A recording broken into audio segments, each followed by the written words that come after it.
Faqatgina mahsulot bilan chirk bosgan gazimiz va choynagimizni oppoq holatga keltiramiz. Buning uchun bizga billur mahsulotining gaz uchun mo'ljallangan maxsus vositasi kerak bo'ladi.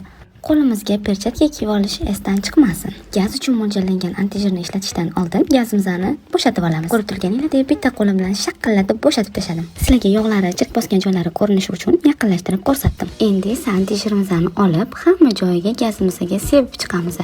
Yetarlicha miqdorda sepib 5 minutga qoldiramiz. Keyin esa gazimizni reshotkalariga ham alohida antijirlarimizdan sepib, hamma joylariga tekkizib, 5 minutga uni ham uvitishga qo'yamiz. Bu orada choynagimga ham antijir sepib, uni ham top-toza qilib qo'yaman. Qaranglar, ko'ryapsizlarmi, chirklarni hamma joylariga antijirimizni sepib qo'yamiz.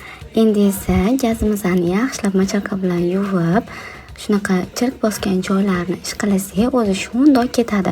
Hech qanaqa qiyinchiliklarsiz osongina gazimizni tozalab olamiz. Ko'rib turganingizdek, sehrli qo'llarim bilan bitta shaq etganda gazimni top-toza qilib qo'ydim. Ayoqda choynagim meni kutib qoldi. Choynagimga ham alohida e'tibor berib, uni ham oddiygina machaqqa bilan ishqalasam, shundoqqina o'zi top-toza bo'lib berdi. Qaranglar, qanaqa yaltillab blesklari o'ziga qaytgan. Tegi ham oppoqqina bo'lgan. Bargina o'zimizning mahsulot billur bilan hamma joylarimni top-toza qilib oldim. Oshxonamdagi gazim va choynagim menga kattakon rahmat etib, billuri duo qilyapti.